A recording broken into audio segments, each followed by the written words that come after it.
Hello friends, welcome to saishut. இன்னைக்கு நம்ம வீடியோல பாவ் பஜ்ஜி மசாலா எப்படி பண்றதுன்னு பார்க்கலாம். panல 2 டேபிள்ஸ்பூன் அளவுக்கு பட்டர் சேர்த்துக்கலாம், unsalted பட்டர்.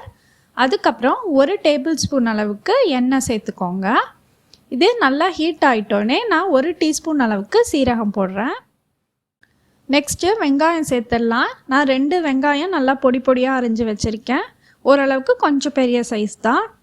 இது சேர்த்து நல்லா வதக்கிடுங்க.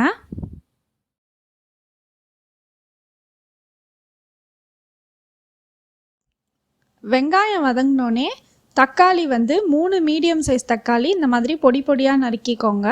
அதையும் போட்டுருங்க. போட்டு நல்லா சாட்டே பண்ணிவிடுங்க. நெக்ஸ்ட்டு 3 உருளைக்கிழங்கு மீடியம் சைஸ் தான் வேக வச்சு எடுத்து வச்சுருக்கேன். நல்லா இந்த மாதிரி லைட்டாக மசிச்சுக்கோங்க. இதையும் சேர்த்து நல்லா ஒரு தடவை வதக்கிடலாம்.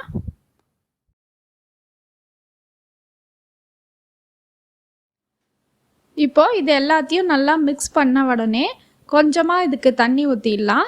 தண்ணி ஊற்றி மூடி வச்சிடலாம். இதை ஒரு 3 மினிட்ஸ்லேருந்து 4 மினிட்ஸ் வரையிலும் சிம் ஃப்ளேமில் வச்சுடுங்க.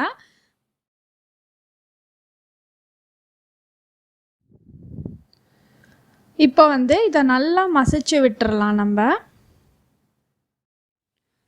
ஆக்சுவலாக இதில் கலர் பார்த்திங்கன்னா ரொம்ப டிம்மாக தெரியுது. இங்கே லைட்டிங் சரியில்லை. ஆனால் நான் நேரில் பார்க்கும்போது வேறு கலரில் தெரியுது. நான் எல்லாம் மிக்ஸ் பண்ணி விட்டோன்னே உங்களுக்கு எப்படி இருக்குன்னு காமிக்கிறேன். இப்போது எல்லாத்தையும் மசிச்சாச்சு. இதில் 1 டேபிள் ஸ்பூன் அளவுக்கு மிளகாய்த்தூள் சேர்த்துக்கிறேன். நீங்கள் காஷ்மீரி சில்லி பவுடர் சேர்த்திங்கன்னா இன்னும் கலர் கொடுக்கும்.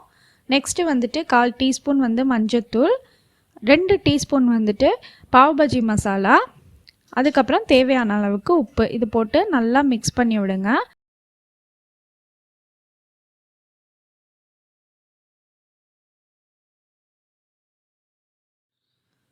இப்போ இதை ஒரு 5 மினிட்ஸ் அப்படியே மூடி போட்டே இருக்கட்டும். நல்லா குக் ஆகட்டும். அப்போ தான் அந்த ரா ஸ்மெல்லாம் போகும்.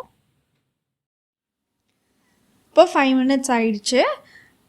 இதில் இந்த மசாலாவெல்லாம் நல்லா ஓரம் தள்ளிட்டு சென்டரில் பட்டர் சேர்த்துக்கோங்க.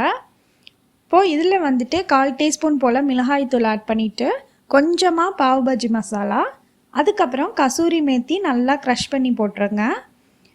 அதுக்கப்புறமா கொஞ்சமாக ஒரு ஆனியன் கூட போதும். அதை நல்லா பொடி பொடியாக சாப் பண்ணி போட்டுருங்க. அதே மாதிரி கொத்தமல்லி கொஞ்சம் போட்டுட்டு ஃபைனலாக 1 டீஸ்பூன் அளவுக்கு லெமன் ஜூஸ் ஃபுல்லாக போட்டுட்டு மிக்ஸ் பண்ணி விட்ருங்க. சூப்பராக ஹோம்மேடாக பாவ் பஜ்ஜி மசாலா ரெடி பண்ணியாச்சு. நெக்ஸ்ட்டு தவாவில் கொஞ்சமாக பட்டர் சேர்த்துக்கோங்க.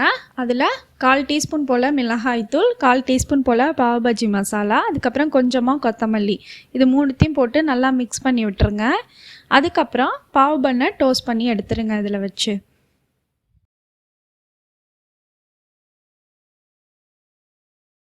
உங்களுக்கு இந்த வீடியோ பிடிச்சிருந்ததுன்னா மறக்காமல் லைக் பண்ணுங்கள், ஷேர் பண்ணுங்கள், கமெண்ட் பண்ணுங்கள்.